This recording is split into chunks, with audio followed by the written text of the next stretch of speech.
Good day, everyone. So now, before I start, I want you to know that my name is Chunika Paulinis Ular, and this subject is Empowerment Technology, Week 3, Day 2. And our lesson topic is Privacy, Data Protection, and Digital Footprint. Our learning competencies 1. Discuss how to protect personal data online. 2.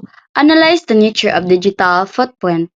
Lesson content 1. Online privacy. Control of personal information shared online. Importance of privacy settings on social media. Rest of oversharing.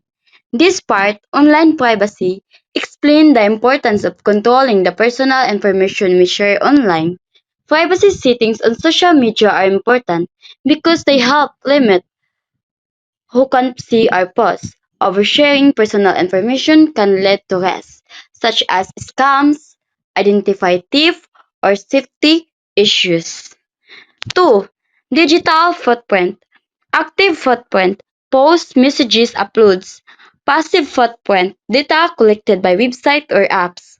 What goes online stays online. A digital footprint refers to the traces we leave online. Active digital footprint includes action we do on purpose, such as posting, messaging, and uploading photos or videos.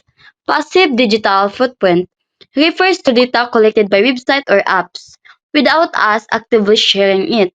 It reminds us that whatever we post online can stay on the internet for a long time.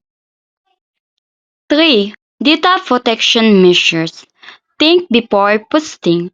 Avoid sharing sensitive information. Review app permission.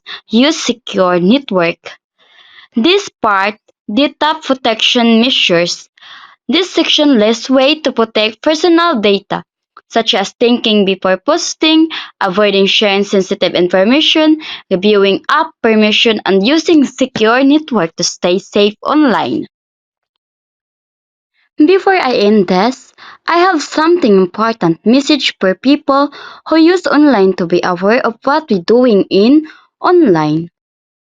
It is important for people to be careful when using the internet because personal information and online reputation can be affected by careless sharing. Thank you.